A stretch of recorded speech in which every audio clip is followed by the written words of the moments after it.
मरहबा collection mall, readymade कपड़ों का भरपूर खजाना, jeans pant, T shirt, cargo pant, night pant, बच्चे और बच्चियों के लिए अच्छे खूबसूरत और उम्दा ड्रेस। पता याद रखें, जमुर हाई स्कूल मेन रोड, जैतून हजीन मस्जिद के पास।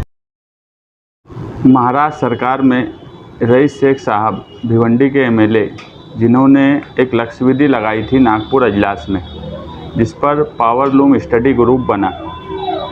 वो पावर लूम स्टडी ग्रुप के तहत मालेगांव में एक पावर लूम परिषद ली गई और रईस शेख साहब प्रताप उगाड़े आए और उनके सामने सारी सिचुएशन रखी गई।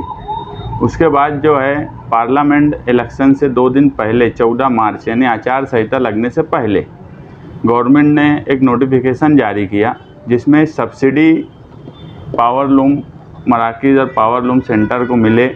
उसके लिए 27 HP के ऊपर वालों को 75 पैसा और 27 HP के नीचे वालों को 1 रुपये की सब्सिडी मिलेंगी, ऐसा एक नोटिफिकेशन निकाली। इलेक्शन से आचार संहिता से 2 दिन पहले निकलने की वजह से उसमें जो अटी शर्ती थी वो इतनी सख्त थी कि उस पर अमल करना मुमकिन नहीं था। उस वक्त रईस शेख साहब से बात हुई तो उन्होंने कहा कि अभी आचार संहिता लग गई है, इसलिए कुछ हमको करते नहीं आएगा। और जब उसके लिए पावर लूम चलाने वालों ने एप्लीकेशन किया तो सिर्फ भिवंडी के 60 लोग एप्लीकेशन कर पाए। महाराष्ट्र में 24 लाख यानी हिंदुस्तान में 24 लाख पावर लूम है आज, जिसमें 50% बोला जाता है कि महाराष्ट्र में है, और उसमें मालेगांव शहर और भिवंडी इसमें अक्सरियत से पावर लूम है। मगर सब्सिडी का फ़ायदा 0.02% लोग ही ले पाए, यानी 60 लोग सिर्फ उसका फ़ायदा उठा पाए। उसके ऊपर अभी जो अधिवेशन शुरू हुआ मानसून का, 29 जून को रईस शेख साहब ने एक और लक्ष्यविधि लगाई और तफसील से उसमें बातचीत रखी। टेक्सटाइल मिनिस्टर जो है चंद्रकांत दादा पाटिल, उन्होंने उस लक्ष्यविधि पर लक्ष्यविधि सूचना क्रमांक 1357 रईस शेख और अबू आसिम आज़मी के नाम से लगी थी।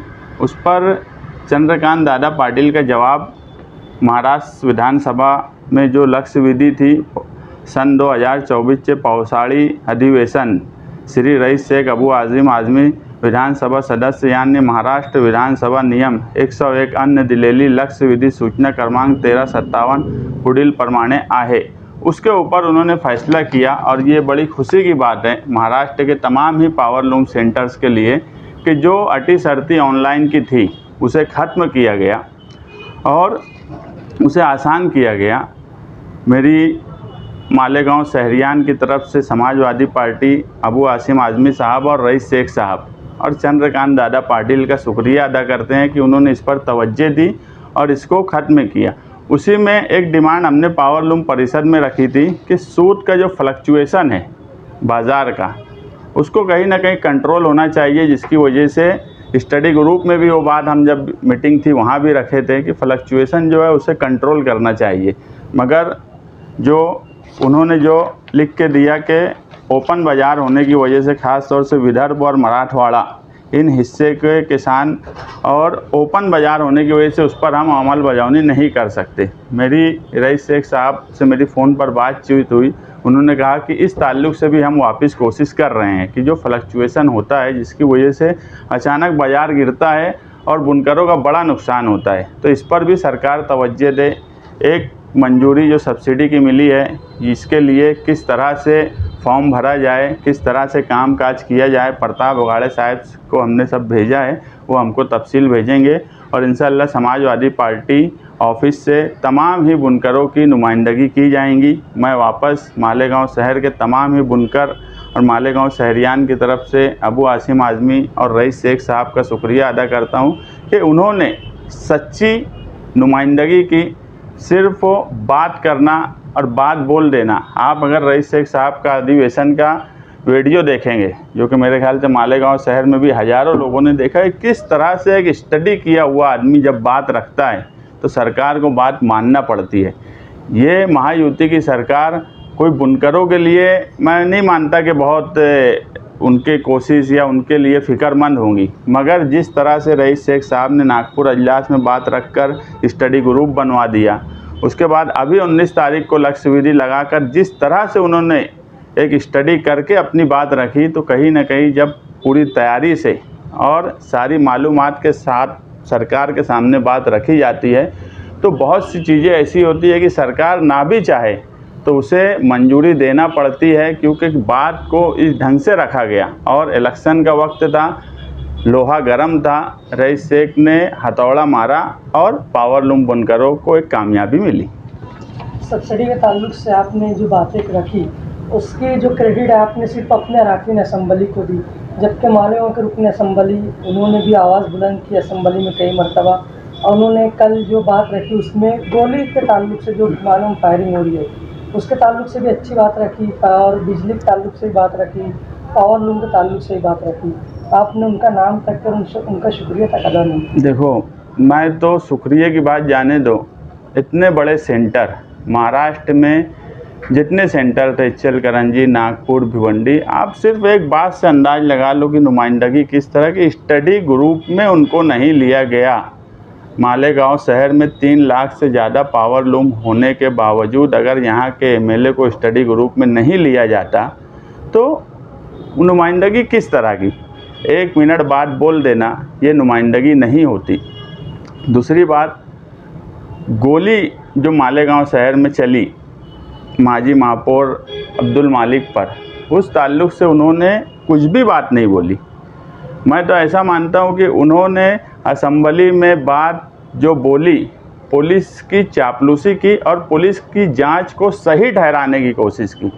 उन्होंने ये बोला कि मालेगांव शहर में गोली चल रही है, पुलिस के पास बल नहीं है, पुलिस के पास सहूलत नहीं है। अरे पुलिस कार्रवाई सही कर रही है कि नहीं कर रही है, इस पे बात बोलो। अगर ये बात बोली जा रही है कि पुलिस की कार्रवाई सही नहीं है तो उस पर तो उन्होंने कोई बात नहीं बोली। उल्टा ये हुआ कि जो कार्रवाई हो रही है उसकी लीपापोती कर दी गई असेंबली में। तो मेरी ऐसी समझ है कि उन्होंने जानबूझकर इस तरह की बात बोली कि वो मामले को पुलिस की जो तफ्तीश है वो सही ठहराने की कोशिश उन्होंने असेंबली में की। और पावर लूम के सवाल पर उनकी नुमाइंदगी ज़ीरो ही रही है मालेगांव शहर में। कल जो है असेंबली में जो वो बोल रहे थे तो उन्होंने मालेगांव का जिक्र करके बोला, और उसके जवाब में जब आज सीएम बात कर रहे थे तो सीएम ने भी बात करते वक्त इस बात का जिक्र किया कि सारी शराइत जो है वो निकालें, तो ये क्रेडिट उनको भी तो जाता है। नहीं, ऐसा देखो, ऐसा है कि अबू आसिम आज़मी का भी नाम था, सब था। क्रेडिट मैं एक बात सिर्फ मानता हूँ कि जिस शहर में 3 लाख से ज़्यादा पावर लूम हो, जहाँ पर नागपुर में आज 50,000 पावर लूम नहीं है, वहाँ का आदमी नुमाइंदगी कर रहा है स्टडी ग्रुप में। जहाँ पर 3 लाख से ज़्यादा पावर लूम है, अगर वहाँ के एमएलए को नुमाइंदगी ही पावर लूम स्टडी ग्रुप में नहीं मिली तो उनकी कोई बात ही नहीं हो सकती। असेंबली में कोई बात बोल देना और किसी का नाम ले लेना, ये नुमाइंदगी नहीं है। बहुत से लोग चापलूसी करके भी नाम अपना लगवा लेते। चापलूसी करना एक अलग चीज़ है, और किसी का हक लेना, लड़ के हक लेना और तैयारी करके हक लेना, ये एक अलग चीज़ है। नाम लेना ये नुमाइंदगी मैं कभी नहीं मानता, ना इसको नुमाइंदगी मानना चाहिए।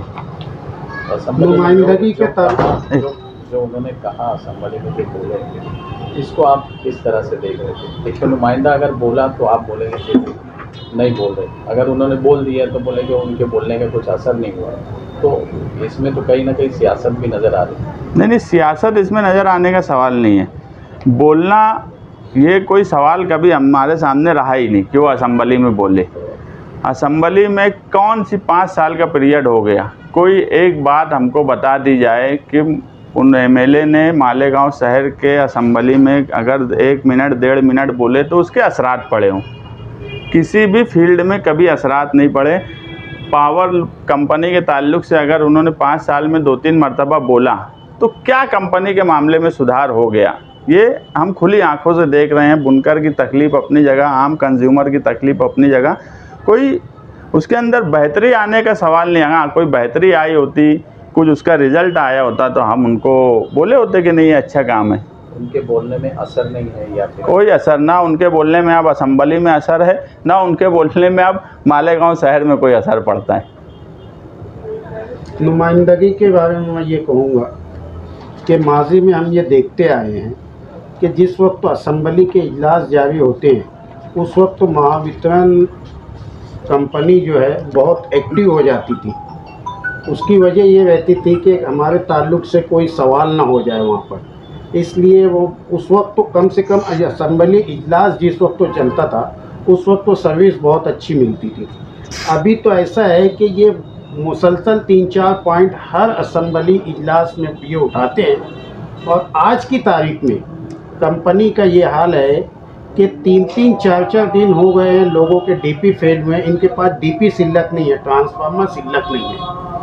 तो अब इसको बेहतर नुमाइंदगी कहेंगे या उम्दा नुमाइंदगी कहेंगे, आप फैसला कर दें। मुस्तकीम भाई, आपने कहा कि उनको जो है स्टडी ग्रुप में लिया नहीं गया। किसी मौके पर उन्होंने कहा था कि उन्होंने जो है आउटर के जो एमएलए हैं उनको जो है उसमें जगह दी ताकि जो है वो एक मिनिस्टर भी है उनकी बात से अच्छी मतलब नुमाइंदगी हो सके। मजाक करते हो गाँव के लोग ये सब बात पे उनकी, मैं क्या बोलूँ, मजाक उड़ाते उनकी। टेक्सटाइल पॉलिसी का पिछले सेशन में भी गवर्नमेंट ने ऐलान किया, टेक्सटाइल पार्क का पिछले सेशन में भी ऐलान किया था, 5 साल पहले भी यही था। मुसलसल नुमाइंदगी होती रही है, लेकिन अभी तक टेक्सटाइल पार्क बना क्यों नहीं? टेक्सटाइल पार्क या टेक्सटाइल पॉलिसी पे ये पहली बार हुआ है जब प्लेन पावर लूम के ताल्लुक़ से कोई स्टडी ग्रुप बना। हमेशा टेक्सटाइल के ताल्लुक़ से बनता था।